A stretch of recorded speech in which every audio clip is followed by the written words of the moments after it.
کے سامنے جس محکمار موضوع پر اظہار خیال کرنا ہے وہ ہے اس حضور صلی اللہ علیہ وسلم عظمت انسانیت کا معیار۔ جناب والا زمانے میں کتنے ہی انقلاب آئے اور وقت کے صحراؤں میں گم ہو گئے، کتنے ہی مصلحین صف ہستی پر ابھرے اور تاریخ کے نہا خانوں میں کھو گئے، کتنے ہی منشور اور نظام انسانیت کی سرفرازی کے دعوے دار بن کر طلوع ہوئے، مگر سرابوں کے گردبار میں ان کے غروب ہونے کا منظر نہایت ہی عبرتناک تھا۔ یہ شخص فخر آقا عالی مرتبط حضور نبی کریم صلی اللہ علیہ وسلم کے لازوال اس وقت کردار ہی کو حاصل ہے کہ جس کی ابدیت مسلمہ اور جامعیت عظمت انسانیت کا سب سے بڑا معیار ہے۔ صدر علی خان حضور نبی کریم صلی اللہ علیہ وسلم کا اس میں عظمت انسانیت کا معیار کیوں نہ ہو؟ آپ صلی اللہ علیہ وسلم سے پہلے انسانیت تھی کہاں؟ انسانی ہاتھوں کی تراشیدہ اسنام کی پرستش ہو رہی تھی، بچیاں زمین میں زندہ دفن ہو رہی تھی، شراب، جوا اور بے حیائی کی تہذیب و قتل و غارت گیری کو تمدن کا نام دے دیا گیا تھا۔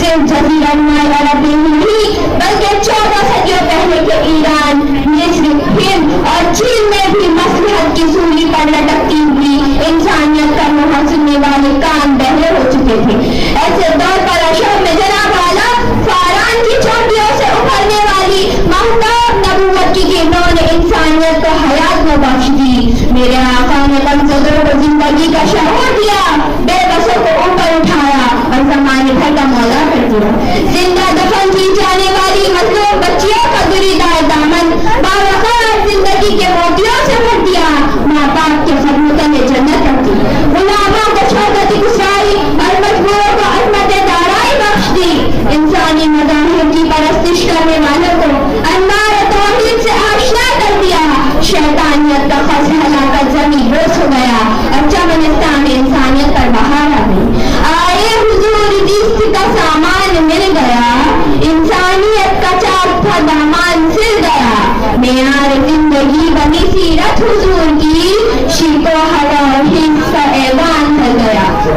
حاضرین اکرام، اس چمنستان انسانیت کو حضور نبی کریم صلی اللہ علیہ وسلم کا نام ملا۔ یہ اس امیر اخر مگر دانا الکفیزان تھا جس کی سیرت آیات کلام ربانی میں ڈھل کر قرآن ناطق کا رخ اختیار کر چکی تھی، جو صادق بھی تھا اور امین بھی، جو ملک کا بہترین شہری بھی تھا اور نشر اسلام کا تاریخ سازی بیان کی، جو سارا رفاظ بھی تھا اور مقنن اعظم بھی، جو شارع قرآن بھی تھا اور شارع اسلام بھی، جو غازی الخزر بھی تھا اور معیشت کے عقیدے سلجھانے والا تاجر بھی، جو مسجد کی چٹائی پر بیٹھتا تھا مگر ماضی، حال اور مستقبل تینوں زمانوں پر گرفت رکھتا تھا، جو تلوار کی نوک سے نہیں بلکہ الفاظ کی تاثیر سے دلوں پر حکومت کرتا تھا۔